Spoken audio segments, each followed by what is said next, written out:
High five. 1, 2, 3, 4, 5. Tom's Top 5. sensational editing there by Jason. Oh, I'm proud of that. Earning his paycheck. Let's play it one more time, just because it's that good, Jason. Let's hit it one more time. High five. 1, 2, 3, 4, 5. Tom's Top 5. I recorded it once. Hoskins was like, "Do it with a little fiercer," and that's where we landed. I thought that was the old Tufo. So let's We redid it. Okay. let's take out the holdouts and the contract matters and things like that, because a lot of that's going to play out in the coming days here. Most NFL teams report next Tuesday. The teams that play Monday Night Football, they report in Week 1. They report on Wednesday to training camp. But so a lot of those things we'll know, is the guy holding out or not? Did they get a contract on? Whatever. I want to talk top 5 things on the field. What are we going to see on the field in training camp? Okay. Let's start out at number 5. I'm going to say it's the new kickoff rule. We talked some about this yesterday.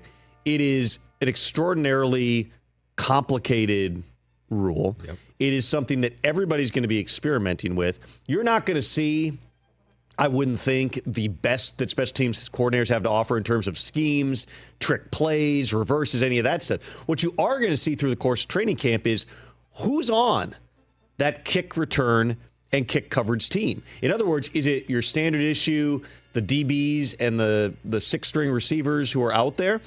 Or are you seeing maybe some starters integrating? Are you seeing bigger bodies because you have a lot less space and speed in the play? Are you going to have different body types? Are you going to have your kicker kicking off? Are they going to experiment with other people than the kicker? I believe, based on the conversations I've had, including with people familiar with the competition committees, thinking that it's not going to be every team's using somebody else. Not everybody has Justin Reed as a backup kickoff guy who could really probably do it if he focused on that full time. A lot of teams are probably going to kick off with their kicker, but what does the play look like?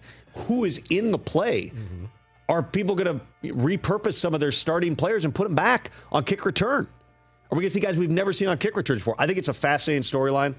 That's going to be fun to watch through the course of camp. Number 4, the Bears offense. They're on the field again, starting tomorrow as a full squad. We've talked a lot about Caleb Williams. We've talked a lot about Rome Odunze. They got a lot of guys there. They got a lot of names. You got Keenan Allen, who's a part of that mix. You got DJ Moore, who's a part of that mix. Caleb Williams walks in, DeAndre Swift as well. Caleb Williams walks in, according to just when I've talked to coaches and scouts and executives, he might be walking into the best situation a number 1 pick has walked into in a long, long time because of what they've built on the defensive side, with Matt Eberflus not calling the plays, because of the investment that they've made all around Caleb Williams in terms of the offense.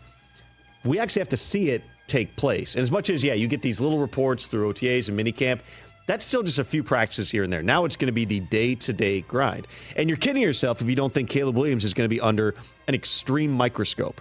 Every incompletion, every interception, it's going to be a thing. That media in Chicago does not let those negative things go. They're going to ask a lot of questions about it.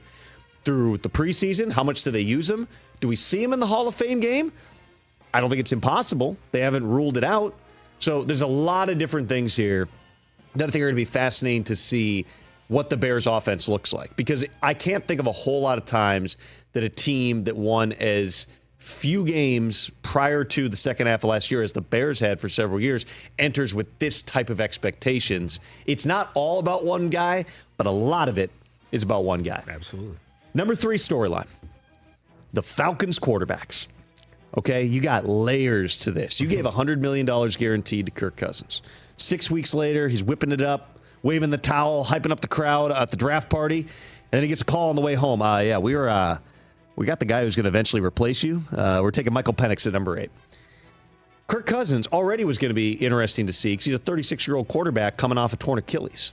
So what does he actually look like? Again, you're not hitting the quarterbacks in training camp, but you're still in a position where you're wondering how mobile is he going to be. He's not a running quarterback by any stretch, but having that ability to move around in the pocket is a big part of Kirk Cousins' game. Now you add on top of it, at every practice, at the big scrimmage they've got in the stadium, which I'll be there, part of our Inside Training Camp coverage on Friday, August 2nd, I believe it is. You're going to have not just people looking at Kirk Cousins, who's working with the ones. you got the possibility that Michael Penix is going to go out there and light it up with the twos and raise the type of questions that to this point the Falcons have not had to answer. Because one thing that they like about the situation they've set up, and listen, we've talked at length about how unorthodox drafting a quarterback that close to signing a quarterback to that type of deal, how rarely anything like that happens in the NFL. They haven't had to answer the questions. They're not getting daily questions of when will Mike Penix start, because everyone assumes Kirk Cousins is going to start. But you know as well as I do, the moment Penix plays well and does some fun stuff, and then if a new play caller in Zach Robinson, a new quarterback with Kirk Cousins who's coming off a significant injury, if they don't hit on all cylinders early on, because remember, they're also the number one offense in a lot of cases probably through the course of training camp going up against the number one defense. If the defense is winning a lot of those battles with Raheem Morris over there, it just raises some different types of questions. Now, I remember going back to pre-draft, talking to certain people within the league, one coach in particular telling me Penix is going to look terrible in the preseason because he's not mobile, because he does everything from the pocket. He's going to be playing behind a backup offensive line. He's going to be playing with backup receivers. And you're going to have to explain to your owner, this is the guy you drafted. Mm-hmm. He's going to look better when he actually gets into the flow, gets into game settings, playing with better players. But if he does flash, it's going to be an interesting couple of months in Atlanta. Number 2, Steelers quarterbacks. I don't think I'm breaking any news there, but it's a real, I don't think you can call it a competition, because I believe that Mike Tomlin, his entire history, the Steelers' entire history, is being patient.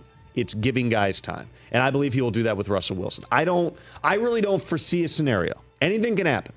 I really don't foresee a scenario, unless Russell Wilson is just horrible in camp in the preseason, where he's not starting in week 1 of the season. I believe that Mike Tomlin wants to see Russell Wilson play in real games and see if he can elevate himself to the Russell Wilson that we've seen in the past. And if he can't, then they would make a move. But you also know Justin Fields is a human highlight reel. He doesn't do things necessarily in rhythm. He doesn't necessarily do it within the structure of the play. But when he gets going, when he gets in space, he's one of the most fun guys in the NFL to watch. And Mike Tomlin will do what he does and bat away all the questions, make 15-minute opening statements talking about why this is the direction. Nothing has changed. This is camp. Russell's in the pole position. But let's see what it looks like through the course of camp in Latrobe and through the preseason in terms of exactly how that room might work out. We're not going to apologize for winning. And number 1, we apologize for losing, because then things change when you start losing. Number 1, it's all things Aaron Rodgers. We have Aaron Rodgers flew, I believe, relative to last year, certainly. Through the course of this offseason, for most of it, Aaron Rodgers was below the radar. He was not the biggest topic in the NFL. He wasn't in the top 10 because you got so much hype last year and he played 4 snaps. And I think the people, to a certain degree, got talked out on it. Everyone's like, okay, yeah, let's get to the games this time. We don't need to, blow everything up and talk about how great things are going to be for the Jets and how good they're going to be. When Aaron Rodgers didn't show up for minicamp, that put a spotlight back on him. So not just in his statements when he speaks to the media, and he's going to have to answer some questions about his whereabouts, and he'll, I'm sure, just sort of smirk his way through it and explain himself like he usually does. And I don't think that it's really disrupting Aaron in his head. But that just put things in a little bit different context in terms of the focus that's going to be on this Jets offense. If they have a bad day in practice, people are going to bring up, quarterback skip minicamp.